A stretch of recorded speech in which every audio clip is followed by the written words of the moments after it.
In Flanders fields, the poppies blow between the crosses, row on row, that mark our place, and in the sky, the larks still bravely singing, fly. Scarce heard amid the guns below, we are the dead, short days ago. We lived, felt dawn, saw sunset glow, loved and were loved, and now we lie in Flanders fields. Take up our quarrel with the foe, to you fulfilling hands we throw. The torch be yours to hold it high, if ye break faith with us who die. We shall not sleep, though poppies grow in Flanders fields.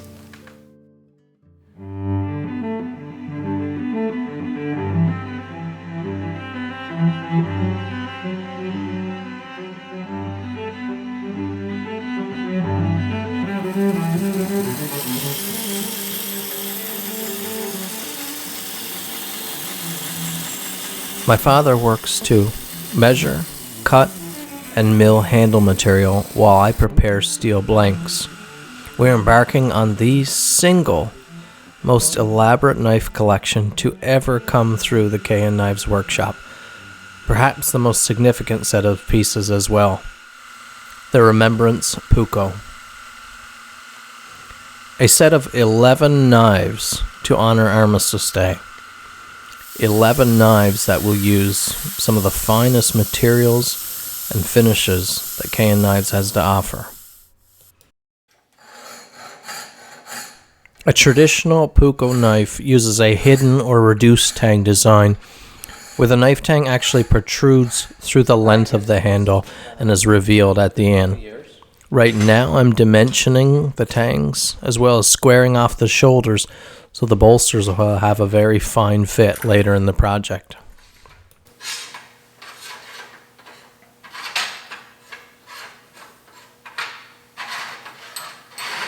Okay, the project is coming along really well. This is a moment, there's not too much pressure on this moment. The engraving work is weighing on me a little bit. I'm still back and forth on that and just how it'll go. The bevel grinding shouldn't be too much of an issue at all. I'm excited for the bevel grinding now, and we'll really see these blades take shape. Just filed in all the shoulders as you just saw. The tangs are pretty much final dimension, so everything's going great. It's looking great. It's coming together. Started with 11 blades. I've got a 12th there that was sort of used for the prototype or template that I'll take if something happens, but I don't foresee anything happen on this stage.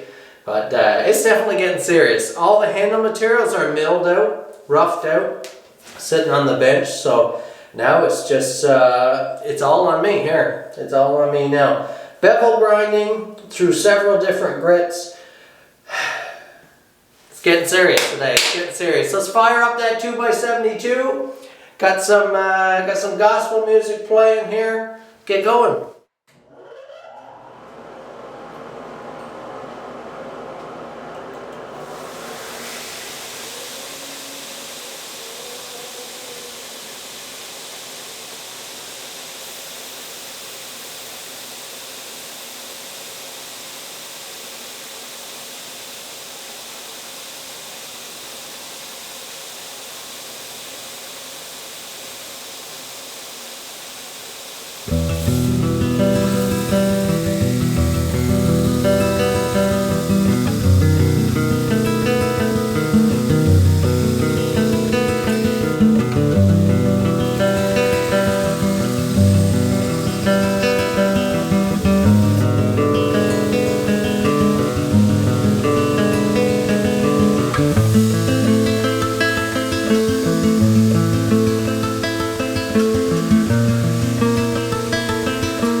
Each blade will be fully polished. That is a gleaming mirror polished. And so while the bevel grinding process is fairly simple, the finish results need to be perfect. Now these knives, of course, are still in their annealed state, not heat treated. The metal is still soft, and so my own process, I like to fully polish my blades almost to a perfect finish before heat treat. Then I treat them very delicately during the heat treat process in hopes that I will still have a good finish after, and I will be easily able to get back to a fine finish. Something else I need to do before heat treat is to engrave these blades. Each blade is getting a hand engraved design, something of my own design. And this might be the most daunting part of this whole process. This is a set of 11 knives. That makes 22 sides. These are hand engraved, every marking. This engraving is happening on blades that are already fully polished because that's the order that this needs to take place in. Will it be worth the risk? I think these knives need some hand engraving. I am dead set that this is what I want for these knives. So I hope it is worth it.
I'm preparing now for side 2 of the engraving process.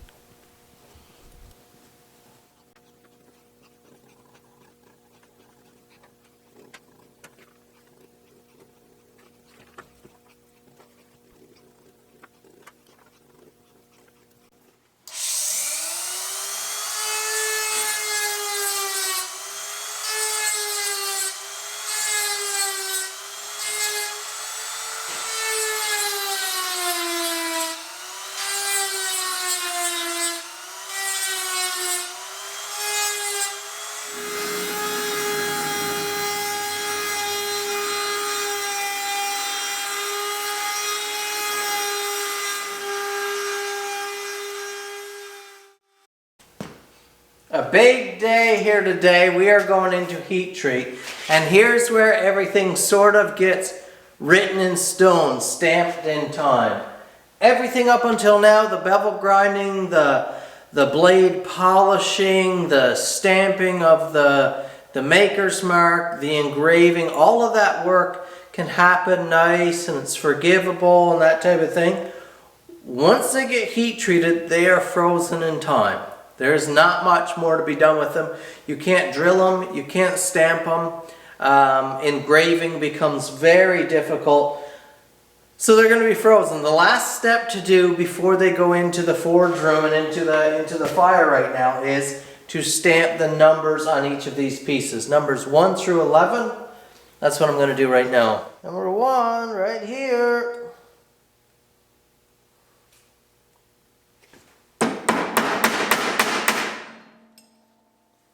It's official.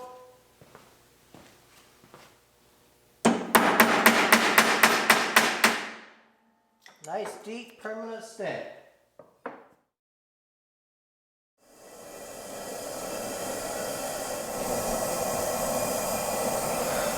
The quench tank is lit, guys, and as the oil is heating, this is 01 carbon steel, 01 tool steel.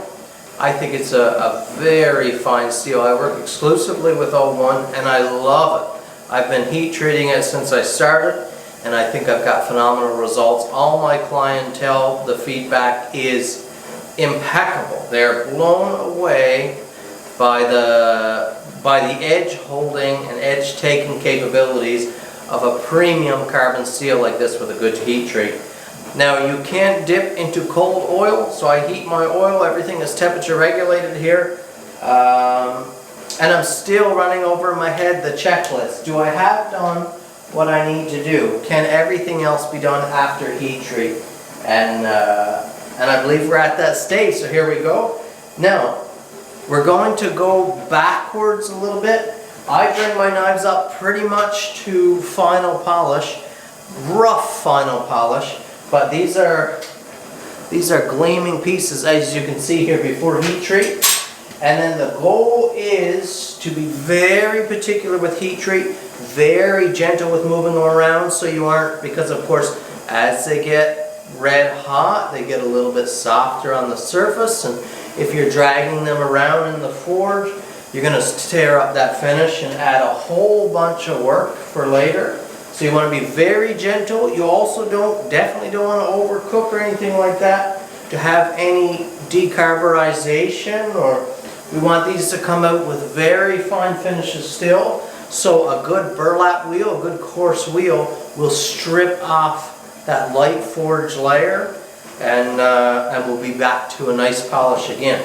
We don't want to have to take these and do any surface work with them on the belt grinder. A couple of them may need touch-ups, may get a nick, scratch, something like that. If we need to touch it on the 1200 grit wet grind belt, we will. But we're hoping not to have to do that. It's an exciting part. You know, I haven't lit the forge here now for a few weeks because I've been solely working on this set. That almost never happens in the shop. Knives move through much faster than that. Heat treats are much faster than that. But this is no normal set. Very elaborate. Not something I want to be doing all the time. At least not repeated. Doing something like this elaborate, but repeated across 11 knives. Every stage just takes so much time, guys. It's one of those person building jobs where you just really have to buckle down. And you know, I've been hours and hours and hours working through the engraving work. You know, if that was one knife, it wouldn't be nearly as hard to stick with it. But to do it repeated over and over and over, very difficult, very difficult.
All right, I just finished sitting here for probably about a half hour with a toothbrush. Yes, a toothbrush. A toothbrush, brake cleaner, one of these lovely microfiber towels. And I am so stoked, guys, for the results on these blades, because I'm getting to see the blades now for the first time. So remember the style here. These need a lot of deep cleaning because these are deep hand carvings, almost a little bit vintage heirloom tribal style, and so they need deep cleaning because after all that buffing, that compound sits way down in there, and so brake cleaner and a toothbrush just to agitate it, and then some brake clean just to flush it out again. And here we have those blades. This is the Maker's Mark side. And you'll be able to see this is beautiful number 11. Now it's time to tape these blades up and to move on to handle work. Blade work for right now is done. Very exciting. Some intricate handle component fitting now, preparing the final pieces for the handle glue up. This is a tedious process. We have just about 100 pieces here to be assembled. Each piece has been milled and now has to be hand fitted for a perfect finish. This project has far more than just business significance to me. It's personal. My own grandfather, my great-grandfather that is, fought in World War I. Lance Corporal Frederick Noseworthy. Before there was a Canada as we know it today, Newfoundland stood alone, a proud dominion of the North Atlantic. When war broke out in 1914, her men were among the first to answer. They formed a small but determined unit, the Royal Newfoundland Regiment. They became known as the Blue Putees for the navy blue cloth they wrapped around their legs when khaki material ran short. By 1917, the Great War had already taken its toll. The Royal Newfoundland Regiment had been through Gallipoli, Beaumont Hamel, and countless trenches of France and Belgium. But the need for men remained, and Frederick, my great-grandfather, like so many from Newfoundland's rugged communities, stepped forward. Regiment number 5540 of Britain's 29th Division. He would have trained on the hills of St. John's, crossed the ocean to England, and then straight to the mud and wire of the Western Front.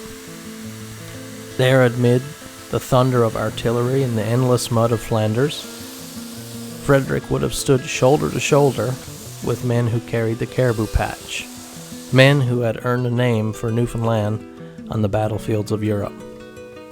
Through the bitter winter of 1917, the gas, the shell fire, and the long nights in the trenches. In the autumn of 1918, as the war neared its end, the regiment pushed eastward into Belgium, the last hard battles of the 100 Days Offensive. And then, on the 11th of November, as the morning fog lifted over the fields of Belgium, the guns finally fell silent. For the first time in 4 long years, there was no artillery, no shouting, only the sound of the wind moving through the broken trees. My great-grandfather, Frederick Noseworthy, was there amid those battles.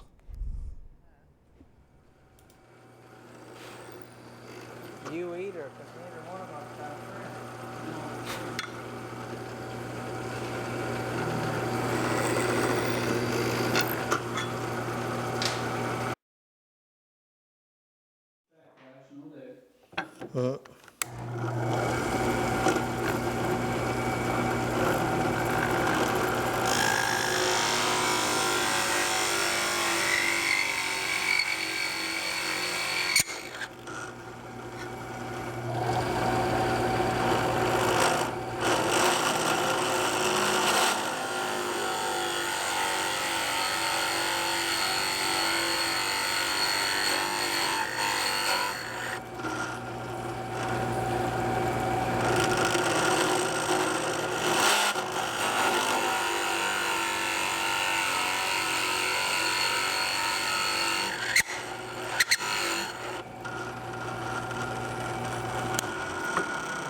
because I haven't spoke to no one else.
And finally, the leather work.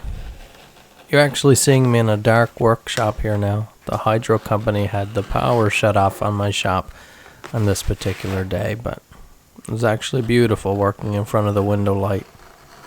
Quiet.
A late added design element to laser engrave John McCrae's In Flanders Fields in each sheath. And I couldn't be happier with the result. It just really transformed these sheaths and made them something special.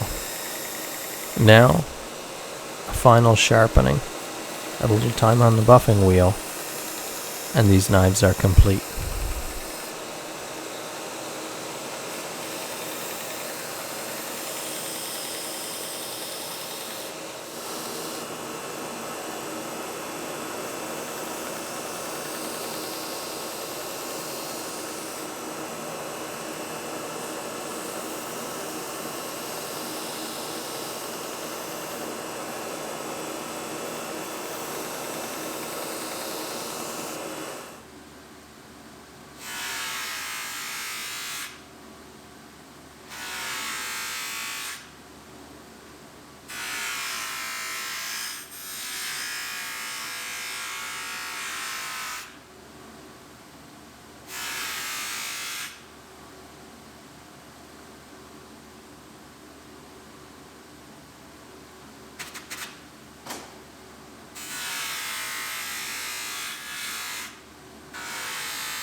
the set is complete, and here you have that finished look, and I'll do my best to give you guys a good look here. What we have is a little more than 9 inches overall length with a Puukko style. That involves the shape of the blade as well as the construction of the blade. We have a reduced tang, so that means you don't see a tang protruding like a spine. You do see the tang passing through the butt of the handle right here, which is a peened end. A fully polished blade, the fairly traditional grind, hand engraving as you can see on both sides. A little different because of the K & Knives stamp that's in there. Every blade in this set is stamped. This one here is number 1. This is number 1 of the set. Each of these knives well documented. Of course, we have that ancient bog oak separated with brass here. We have some spalted maple burl, solid brass on the butt of the knife, the pommel here, as well as the bolster up front. And then we have that phenomenal inlay, that We Remember Legion pin. Really beautiful poppy pin here. Now you notice this knife has red and blue. Each knife was getting 2 spacers, 2 inserts there. And the pre-order clients had the chance to alter the colors if they wish. So this knife, number 1 here, is going to a client who has a family legacy in the Air Force. And so the blue is represented alongside the memorial red there. I just think that's a beautiful, beautiful touch. The leatherwork, specially designed just for this knife here. A really lovely fit and finish. And then the beautiful In Flanders Fields by John McCrae, laser engraved into the sheath. These sheaths have been airbrushed, of course, to that beautiful sunburst, kind of that antique finish. The text is a really nice, almost a cursive script.